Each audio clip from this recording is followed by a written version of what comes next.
Hello everyone! Our ranking of all Harry Potter games with the help of my Stasocritic scoring system described in the pinned comment is reaching the end of an era. In 2011, the final Harry Potter movie would be released, and of course it got a variety of game adaptations. Will the tie-ins go out with a bang, or will they fall to the lower part of the list? Let's find out.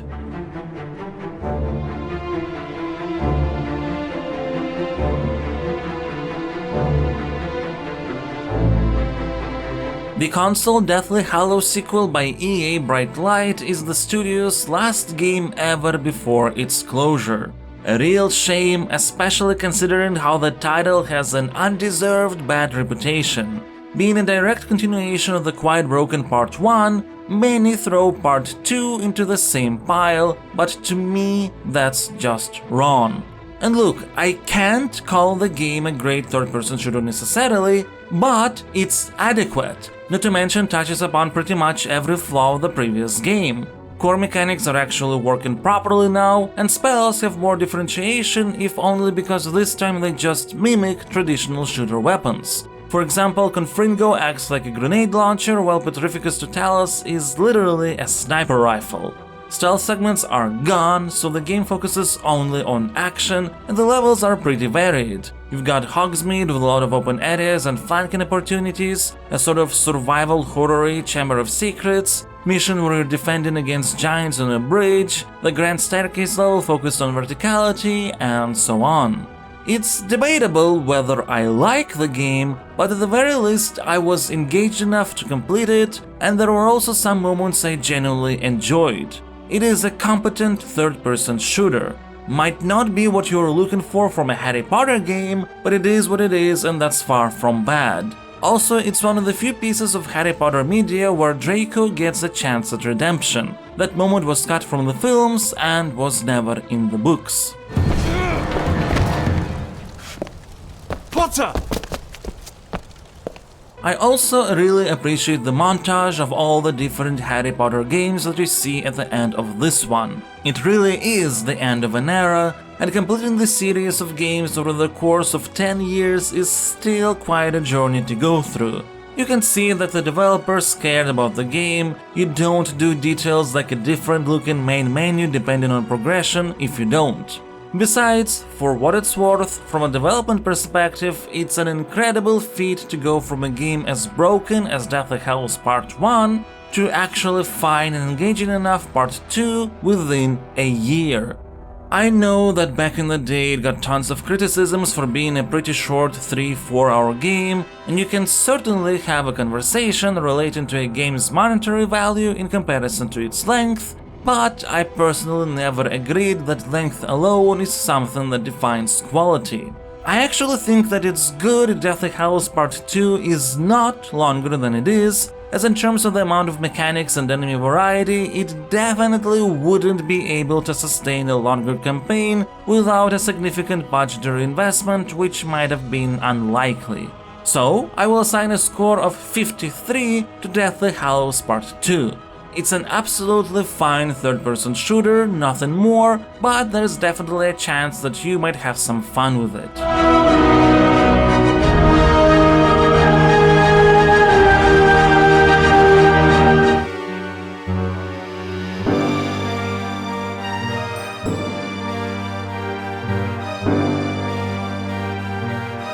Full Fat's Deathly Hallows Part 2 for DS, like its console brother, is mostly ironing out the previous installment. The touchscreen core gameplay works better, level design is more varied and involves some exploration and puzzle solving, not just combat, superfluous things like potion brew and minigame was cut out, but most importantly, the game is not eerily quiet anymore.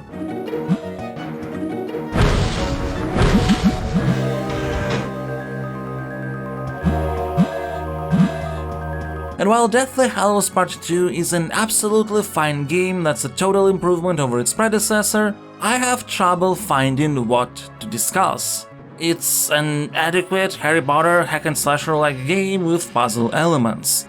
Nothing will blow your mind, neither the boss battles, nor levels, nor the quality of the storytelling, but everything is done well enough that all of these still have the potential to be enjoyable.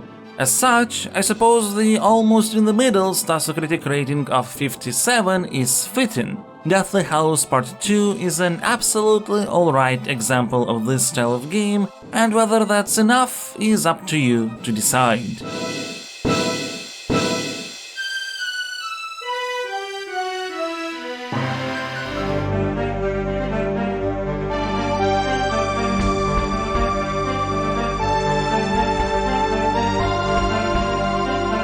The last Java Harry Potter movie game was developed by Gameloft, and can I just say, holy shit, is this one of the most beautiful Java games I have ever seen. The fullest version, that is, like always we don't cover the various cut-down ones. The amount and quality of assets, effects, detailed animations, music and sounds. This feels like it could have been a full-fledged handheld console title of those times.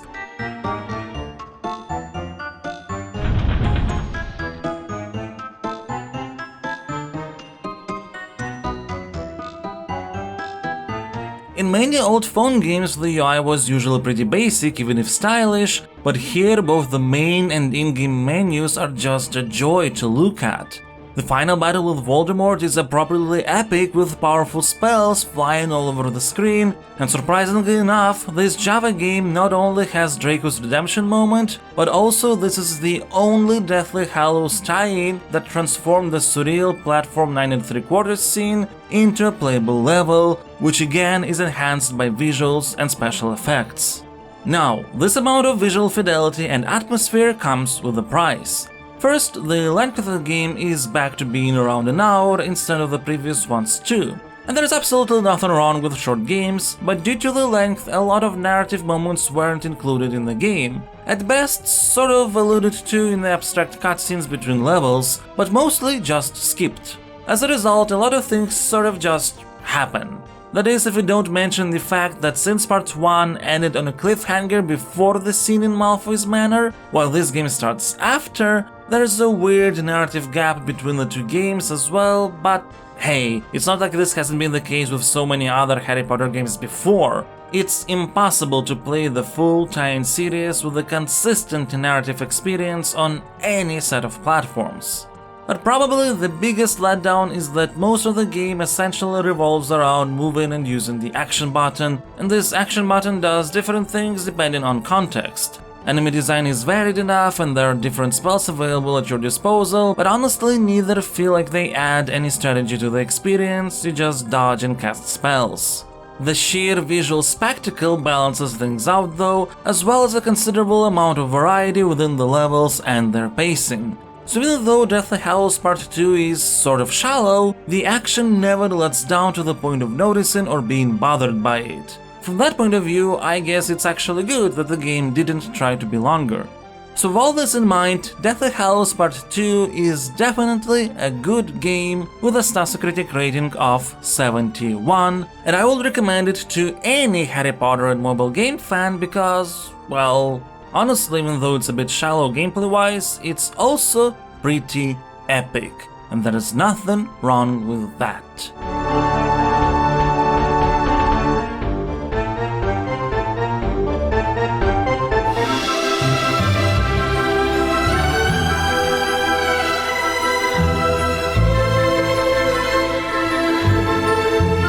The continuation of LEGO Harry Potter by Traveller's Tales has fixed almost all issues I have mentioned in relation to its predecessor. The ones that remained pertain to the lackluster focus on character collection. Again, because so many of abilities are shared as spells that the main characters also have access to, there's not that many minifigures you need to unlock for the purpose of finding every secret. The dedication to the 6 replayable levels per movie formula is still weird as well. There's so many scenes tackled outside of those levels, and those segments are far more elaborate than in the previous game, that the choice of what becomes a level sometimes feels questionable. For example, I am not sure why the chaos Fred and George start when rebelling against Umbridge is a little open-world special scene, while celebrating Christmas at Grimmauld Place is a dedicated level. The first scenario has far bigger potential for action, destruction and funny situations. But that being said, the levels are so much better in this game, not only in terms of variety, and in this regard I can't help but mention the very striking platformer recreation of the Three Brothers story, but also in terms of goals, secrets and humor actually, even though the latter is of course subjective. The golden paths of each level are pretty linear still, but there's so many little secrets and new optional locations and rooms you can discover with free play characters that replaying these levels became much more enjoyable. And not only the best part of Years 1-4, the Hogwarts hub became even bigger with more secrets to uncover, there's several absolutely new hubs in the form of London and the Forest, all of which are equally enjoyable to explore and, well, destroy. The more fine-tuned spellcasting system makes getting studs far more satisfying, and I really appreciate that Wingardium Leviosa has got a dedicated button for it now. It remains one of the most used spells, and so it's great there's no more fiddling required to cast it. The hubs also evolve as you progress. For example, when you get back to Hogwarts in the second half of Year 7, there is Death Eaters everywhere and they attack all students on sight. Though there is one addition that's a bit annoying and used very often: dueling. It's visually impressive, but gameplay-wise is such a time waster. The mechanics of choosing the correct spell color to hit the enemy are not really enjoyable. Plus, it is always annoying when the opponent requires a color that your currently selected character doesn't have, so you just have to wait. But dueling didn't stop me from enjoying the process of 100% in the game. There is just so much to discover and so many nice secrets or little moments. I also think that this LEGO Harry Potter game tackled the voiceless plot recreation and humor much better.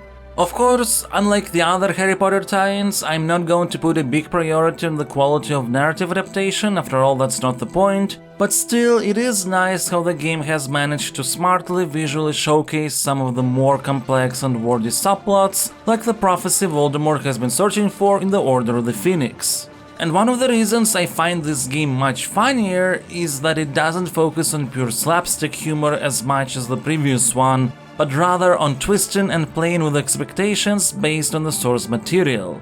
This scene I will use as an example was really funny to me precisely because of the contrast between my knowledge of what Umbridge is like in the movies and how ninja-like she acts here.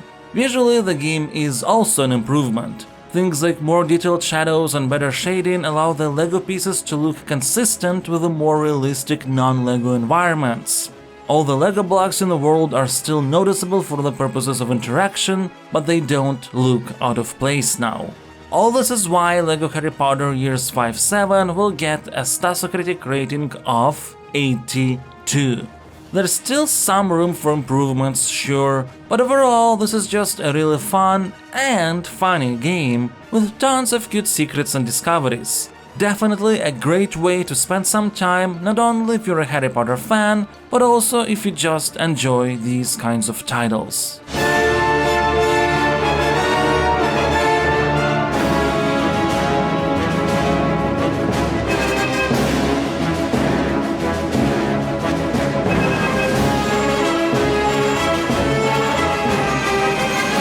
The handheld version of LEGO Harry Potter Years 5-7 by TT Fusion, unlike its predecessor, is a classic iteration of the Traveler's Tales LEGO action-adventure games.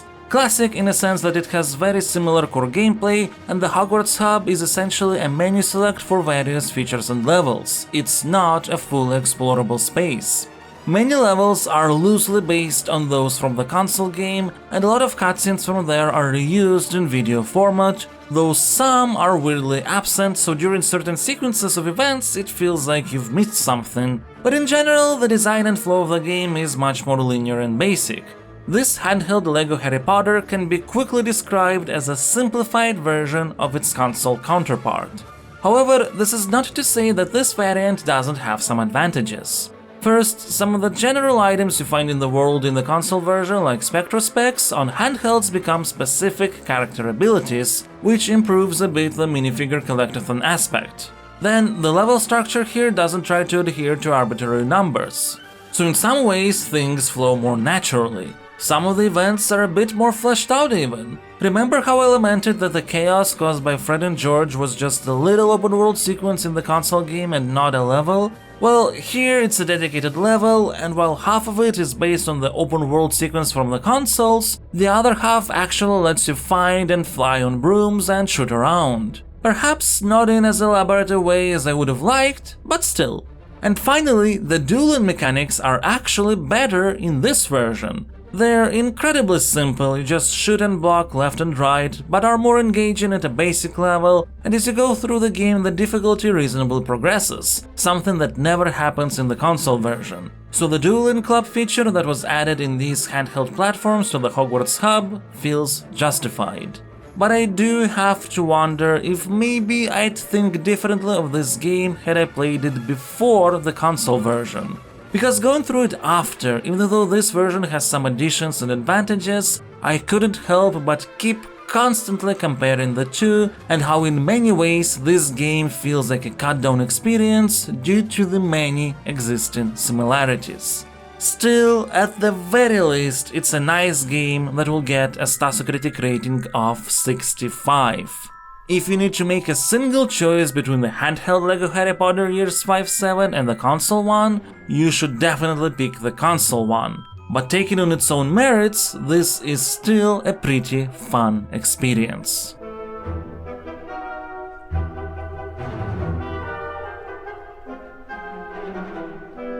The Deathly Hallows game sequels are unfairly placed in the same pile as the first games, but are actually fine and fans might enjoy them. The Java release was once again very surprising, especially in the visuals department. And of course there's the LEGO games from Traveler's Tales, love them or hate them, they will always find their audience.